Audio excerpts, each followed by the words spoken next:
Микаил періште алейхи сәлем, исламдағы ең жоғары санаттағы мукаррабун 4 періштенің бірі.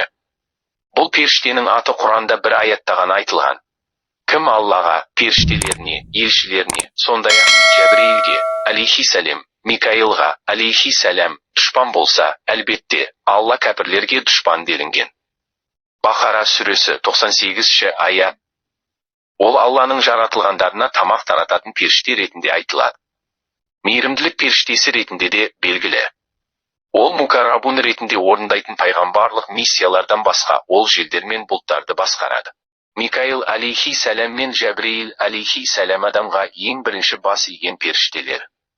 Сонымен қатар Микаилдің алейхи сәлем періштенің міндеті жан мен тәнді азықтандыру.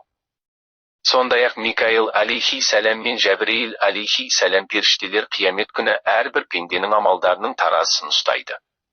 Барлық басқа періштелер сияқты Микаил періште де ұлы Алланың өзіне құлшылық ету және ғаламдағы қызметтерін орындау үшін жаратылған жаратылысы.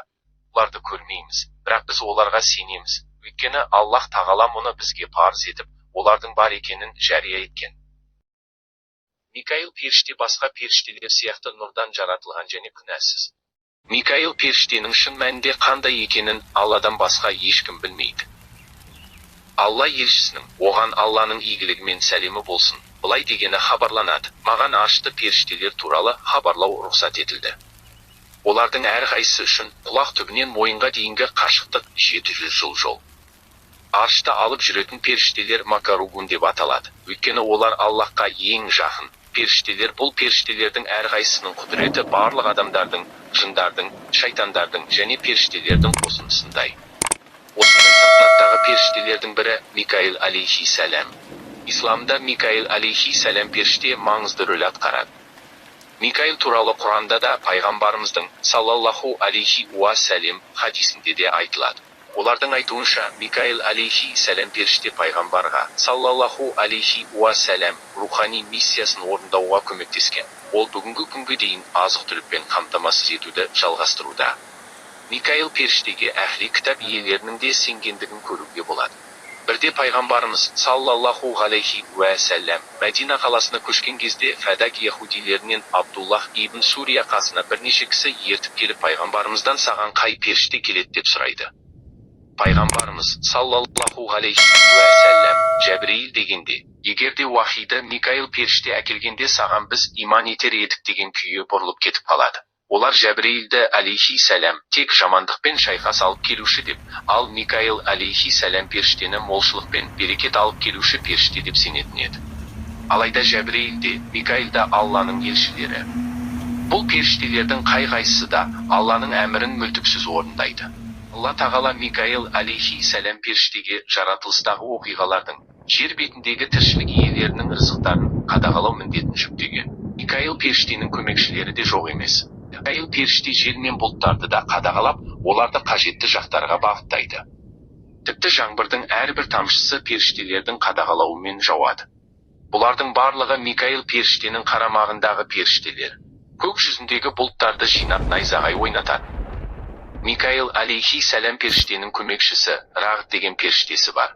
Ол жыл маусымында табиғаттағы жыл мезгілдерін, қыс, жаз, көктем, күз болып ауысып тұруын қадағалайды. Мысалы, қазір көктем мезгілі болса, жаңбыр жауып, күн күркіреп найзағай ойнайды. Кейде бұршақ жауады. Қатты жел болып дауыл соғады.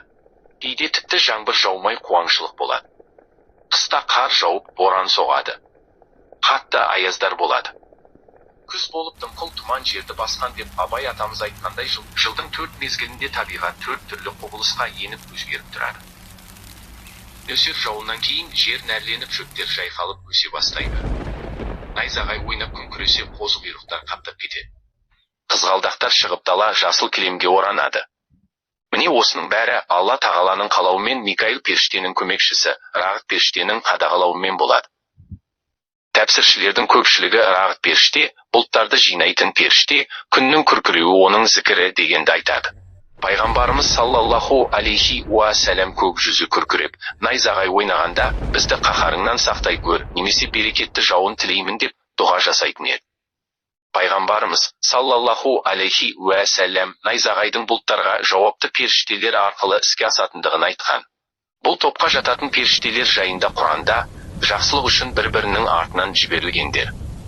Дауылдай ұйтқығандарға, тартқан сайын тарқатушыларға, бір-бірінен айырушыларға, сосын иләхи уахиді тасушыларға. Кейбірі тәубе және кешірілуді сылтау етсін, мейлі ескерту түрінде болсын. Осыларға серт мүсәләт, 1-6 аяттар. Аллахтың әмірлерін алып ұшып кеткен және қайта орнына келген сүңгігендерге, періштелерге серт. Алған әмірмен қуаныш және ынтамен әрекет еткендерге серт. Иләхи әмірлерді орындау үшін көк мұхитында жүзгендей әрекет етушілерге серт. Осылайша бір-бірімен жарысқандай, өздеріне жүктелген міндетті орындаушыларға серт. Назиғат сүресі 1-5 аяттарда Алла тағала өзінің періштелерімен серт береді. Және Құранда Зарият сүресі 1 және 4 аяттарында желдей соғып ұшырушыларға, бұлттай мол жаңбыр көтерушілерге, кемедей жеңіл жүзушілерге, Аллахтан алған әмірлерді, оның нығметтерін бөлуші, түрлі қабаттардағы періштелерге серт деп тау, және бұлттарды қадағалайтын періштелері бар екендігін жан-жақты баяндаған. Бұл жерде Алла тағаланың жерде, ауада және суда, яғни бүкіл әлемде қызмет ететін періштелеріне серт етуде. Бұл дегенің әлемдегі әрбір іс сол іске жауапты періштелер арқылы жүзеге асатынын жеткізуде. Желдің есуімен ауадағы жаңбыр тамшылары бұлтқа айналды. Қап-қара бұлттардан нөсерлетіп жауын жауады. Жаңбырдан соң шөп өсіп мал жан-жануарлар, құс пен аңдар, барлық адамзат өз ризықтарын алады. Міне осы рызықтарды таратушы періштелер Микаил періштенің көмекші періштелері. Бірде Айша анамыз радиаллаху анха пайғамбарымыздан, сіз үшін Ухуд шайқасынан да ауыр күн болды ма деп сұрағанда, Аллахтың елшісі, бұл қауымымның тартқызғаны маған Ухуд соғысынан да ауыр тиді деп сөзін одан әрі жалғастырған. Ахаба күні де ең ауыр күндердің бірі болған. Ибн Абди Лалилге ақиқатты түсіндірдім. Бірақ ол қиқарлық танытып тыңдамай қойды, содан қатты қамығып қайттым. Кейін қарны Салиб деген жерге келгенінде басымды көтеріп аспанға қарасам, бір топ бұлт менімен ілесіп келе жатыр екен. Бұлттың ішінде Жәбірейіл алейхиссәләмді көрдім. Ол маған Аллах қауымыңның саған айтқандарын және мойындамағандарын естіді. Саған тауларға жауапты періштені жіберді. Қалағаныңды әмір ет деді. Осы арада жауапты періште, уа Мұхаммед, мен тауларға жауапты періштемін. Раббым мені саған жіберді. Ибрахим алейхиссәләм отқа тасталарда Жәбірейіл періште келіп, қаласаң саған жәрдем етейін деп үн қатқаны секілді. Тауға жауапты періште, қаласаң Меккенің айналасындағы тауларды көтеріп әкеліп меккеліктердің үстіне тастап жіберейін бе деді. Сонда Аллахтың елшісі саллаллаху алейхи уә сәлләм оған келіспей, жоқ, мен бар болғаны олар Аллахқа серік қоспай құлшылық ететін адамдар болса екен деп тілеймін деп жауап берген еді. Пайғамбарымыз саллаллаху алейхи уә сәлләм найзағайдың бұлттарға жауапты періштелер арқылы іске асатындығын айтқан. Бұл топқа жататын періштелер жайында Құранда жақсылық үшін бір-бірінің артынан жіберілгендер. Дауылдай ұйтқығандарға, тартқан сайын тарқатушыларға, ақиқат пен жалғанды бір-бірінен айырушыларға, сосын иләхи уахиді тасушыларға. Кейбірі тәубе және кешірілуді сылтау етсін, мейлі ескерту түрінде болсын. Осыларға серт мүсәләт сүресінің 1-6 аяттары.